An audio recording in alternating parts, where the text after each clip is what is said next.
Hello అండి, welcome to AR smart space. ఈ రోజు నేను ఈ వీడియోలో మామిడికాయ పౌడర్ని ఈజీ వేలో ఎలా తయారు చేసుకోవాలో చూపించబోతున్నాను.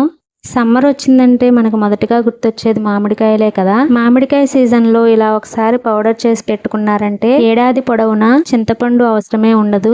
ఈ వీడియోలో నేను పౌడర్ ఎలా తయారు చేయాలో చూపిస్తూ ఈ పౌడర్ వలన ఉపయోగాలు ఏంటో, ఈ పౌడర్ ఎలా వాడుకోవాలో, చింతపండు వలన కలిగే నష్టాలేంటో అన్ని వివరంగా చెప్తాను. వీడియోను స్కిప్ చేయకుండా చివరి వరకు చూడండి. వీడియో నచ్చితే ఒక లైక్ చేయండి.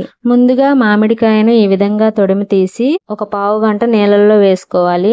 ఇలా చేయడం వలన మామిడికాయ తొడిమి దగ్గర ఉండే సొన బయటికి వస్తుంది. అంతేకాకుండా మామిడికాయకు ఉండే మట్టి, దుమ్ము, కెమికల్ రెసిస్టెన్స్ మొత్తం నీళ్ళల్లో పోతాయి. ఈ విధంగా వాటర్ లో ఒక పావు గంట వేసిన తర్వాత కాయని ఈ విధంగా చేతితో రుద్దుకుంటూ కడిగి తీయాలి. ఆ తర్వాత పీలర్ తో తొక్కను పీల్ చేసుకోవాలి. ఈ తొక్కలను పాడేయకుండా ఏం చేయాలో నేను 2 రకాల ఉపయోగాలను ఆల్రెడీ షార్ట్ వీడియో చేశాను. అది అందరికీ యూజ్ అవుతుంది. తప్పకుండా ఒకసారి చూడండి. పీల్ చేసిన కాయలను ఈ విధంగా కాసేపు ఆరబెట్టుకోవాలి. మనం ముందుగానే నీళ్ళల్లో తీసినప్పుడు క్లాత్ తో తుడిచి ఆరబెట్టుకున్నట్లయితే ఈ ప్రాసెస్ చేయనవసరం లేదు. వెంటనే నెక్స్ట్ ప్రాసెస్ చేసేసుకోవచ్చు. ఆ తర్వాత ఈ కాయలను మనం తొక్కలు పీల్ చేస్తాం కదా, ఆ పీలర్ తో కానీ లేదా మనం బంగాళదుంపలు చిప్స్ చేస్తాం కదా, ఆ చిప్స్ చేసి దానితో కానీ ఈ విధంగా సన్నగా తురుముకోవాలి.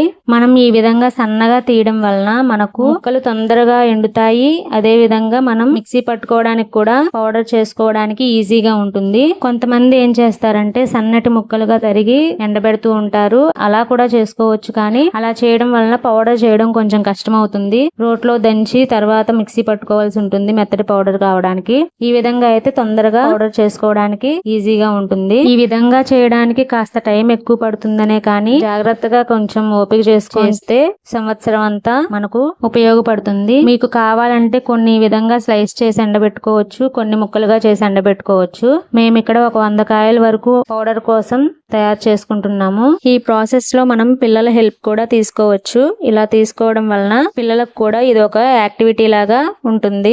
ఈ విధంగా తురుముకున్న తర్వాత దీనిలో కాస్త ఉప్పు, పసుపు వేసి కలుపుకొని ఎండబెట్టుకోవాలి.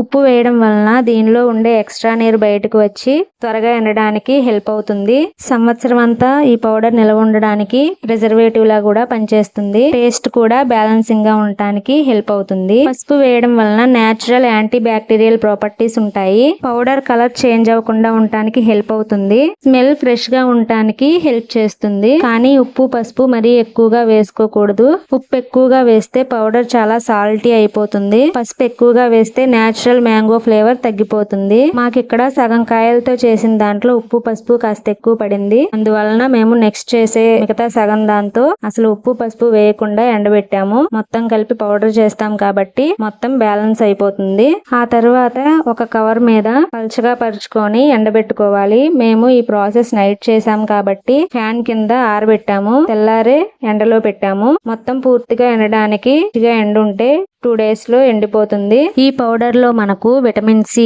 రోగ నిరోధక శక్తి పెరగడానికి, జలుబు దగ్గు తగ్గడానికి, చర్మం కాంతివంతంగా ఉండడానికి, ఐరన్ అబ్జార్ప్షన్ కు సహాయపడుతుంది. విటమిన్ ఏ కళ్ళు, చర్మం ఆరోగ్యంగా ఉండటానికి, శరీర కణాల వృద్ధికి ఉపయోగపడుతుంది. విటమిన్ ఈ యాంటీ ఆక్సిడెంట్ గా పనిచేస్తుంది. చర్మం, జుట్టు ఆరోగ్యానికి సహాయపడుతుంది. బి కాంప్లెక్స్ విటమిన్స్ శరీరానికి ఎనర్జీ ఇవ్వటంలోనూ, అలసట తగ్గించడంలోనూ సహాయపడతాయి. ఐరన్ రక్తహీనతను, బలహీనతను తగ్గించడంలో సహాయపడుతుంది. పొటాషియం బీపీ నియంత్రణకు, కండరాలు బాగా పనిచేయడానికి సహాయపడతాయి.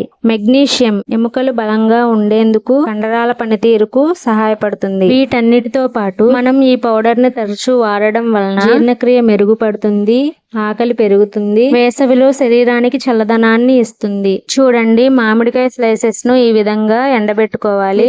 విరికే విధంగా గట్టిగా ఎండబెట్టుకోవాలి. చింతపండు ఎక్కువగా వాడడం వలన ఎసిడిటీ, టీత్ సెన్సిటివిటీ లాంటి ప్రాబ్లమ్స్ రావచ్చు. ఎక్కువగా తీసుకోవడం వలన స్టమక్ డిస్కంఫర్టబుల్ గా, అనీజీగా అనిపిస్తుంది. ప్యాకింగ్ చేసిన చింతపండులో ప్రిజర్వేటివ్స్ ఉండే ఛాన్స్ ఉంటుంది. మ్యాంగో పౌడర్ ని చింతపండు బదులుగా వాడడం వలన ఎక్కువ రోజులు నిల్వ ఉంటుంది. మన మనం సీజన్ లో తయారు చేసుకుంటాం కాబట్టి ఖర్చు కూడా చాలా తక్కువగా ఉంటుంది. ప్రిజర్వేటివ్స్ ఏమీ వాడకుండానే ఎక్కువ కాలం నిల్వ ఉంటుంది. ఎక్కువ చింతపండు వాడడం వలన వచ్చే ఎసిడిటీని కొంతవరకు తగ్గించవచ్చు. చూడండి, మనం ఈ విధంగా ఎండబెట్టుకున్న వాటిని మిక్సీ జార్ లో ఈజీగా పౌడర్ చేసుకోవచ్చు. కొబ్బరి, క్యారెట్ లాంటివి తురిమే గ్రేటర్ ఉంటుంది కదా, ఆ గ్రేటర్ తో అయితే ఇంకా ఈజీగా పౌడర్ చేసుకోవచ్చు. కానీ ఎక్కువ క్వాంటిటీలో చేసుకుంటాం కాబట్టి అది చాలా రిస్క్ అవుతుంది. అందువలన ఈ పద్ధతిలో చేస్తే చాలా ఈజీగా ఎండబెట్టుకోవచ్చు. అలాగే మిక్సీ పట్టుకొని మెత్తటి పౌడర్ చేసుకోవచ్చు. స్టార్టింగ్ లో చెప్పాను కదా, ముక్కలుగా కోసి కూడా ఎండబెట్టుకోవచ్చు అని. ఆ విధంగా ఎండబెట్టిన ముక్కలను అయితే ఈ విధంగా రోట్లో దంచుకున్న తర్వాత పౌడర్ చేసుకోవడానికి వీలవుతుంది.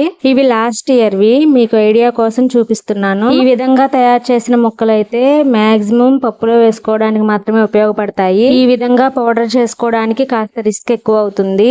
అందువలన ఈజీ ప్రాసెస్ లో నేను మీకు ఈ వీడియో ద్వారా చూపించాను. ఈ విధంగా తయారు చేసుకున్న పౌడర్ ని అన్ని రకాల కూరల్లో, చట్నీల్లో, పులుసుల్లో చింతపండు బదులుగా వాడుకోవచ్చు.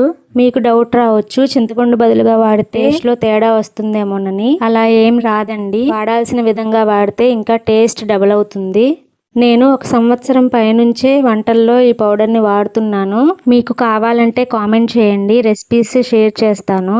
నేను జస్ట్ ఈ ప్రాసెస్ వరకు చెప్పి వెళ్ళిపోవచ్చు, కానీ విటమిన్స్, వాటి ఉపయోగాలు చెప్పడానికి గల కారణం, మనం ఈ మధ్య కాలంలో అది మంచిది ఇది మంచిది అని వింటూ ఉంటాము, కానీ దానికి గల కారణం మనకు తెలియదు. నాతో పాటు మీకు కూడా అవగాహన కలిగించడమే నా వీడియోల ప్రయత్నం.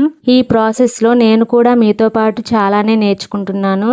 నా ప్రయత్నం గనక మీకు నచ్చితే సబ్స్క్రైబ్ చేసుకొని సపోర్ట్ చేయండి. ఈ వీడియో గనక మీకు నచ్చినట్లయితే ప్లీజ్ లైక్ చేయండి. Thanks for watching.